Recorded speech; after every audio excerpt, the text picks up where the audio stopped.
Bonjour à tous, je me présente, Hélène Vidal. Je suis heureuse de vous annoncer l'ouverture de mon cabinet à Annecy, un cabinet spécialisé dans l'intégration des réflexes archaïques. Alors qu'est-ce qu'un réflexe archaïque? Un réflexe archaïque ou primitif, ce sont des mouvements communs à tous, comme agripper, monter, attraper ou même marcher, que nous faisons déjà in utero. Ils permettent la connexion entre différents secteurs du cerveau qui plus tard sont très importants pour notre développement, pour la communication, la relation avec les autres, pour l'apprentissage et pour la gestion de nos émotions. Alors je vais vous donner un exemple très simple. À la naissance, un des premiers réflexes primitifs que nous testons, c'est celui de la marche automatique, quand la sage-femme prend notre bébé et teste la marche.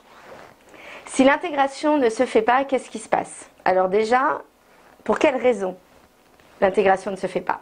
Alors d'abord, des chocs émotionnels, des chocs traumatiques. Pour les enfants, une vie scolaire qui est perturbée et également les accouchements surmédicalisés. Alors cela engendre donc des mauvaises connexions et du coup perturbe notre vie. De là découle un mécanisme de compensation. Chez certaines personnes et chez certains enfants, on va observer cela de façon posturale. Des enfants qui ne savent pas s'asseoir. Pendant le repas, on va souvent dire à nos enfants « mais mets-toi bien sur ta chaise, mets bien tes mains sur la table ».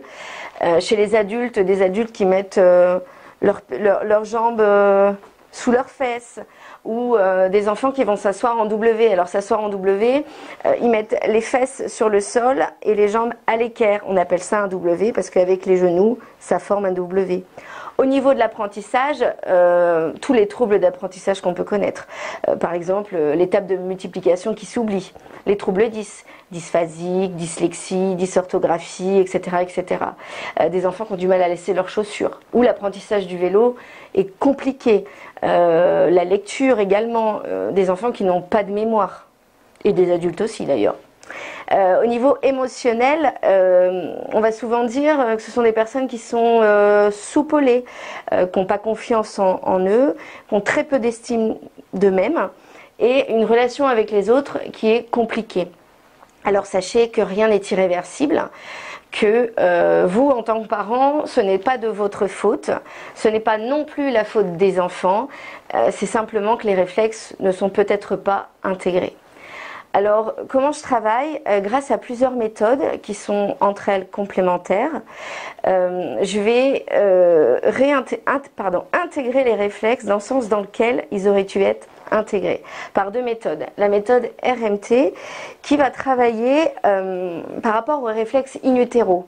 On va refaire les mouvements que le bébé faisait à l'intérieur de notre ventre. On les sentait souvent bouger, on trouvait ça rigolo. Et bien en fait, sachez qu'à l'intérieur du ventre, ils travaillaient déjà en amont sur leurs apprentissages. Voilà. On va remettre dans l'ordre la chaîne neurologique. Donc j'ai plein d'outils, des jeux de balles, on va retravailler sur la latéralité, la gauche, la droite, on va faire des tests neurologiques, on va aussi tester des mouvements, on va faire de la gym finalement. Donc Move and Learn, le nom de ma société, bouger pour apprendre. Voilà. Les avantages de cette méthode, c'est qu'on va retrouver un équilibre intérieur, une meilleure confiance en soi. Et pour les enfants, les difficultés d'apprentissage se verront de moins en moins et ils retrouveront le plaisir d'aller à l'école et le plaisir d'apprendre. Si vous vous retrouvez ou si vous retrouvez vos enfants dans mes explications, je vous invite à visiter mon site internet, l'adresse s'affiche en bas, ou ma page Facebook. Je serai ravie d'échanger avec vous, au plaisir de vous accueillir et à bientôt.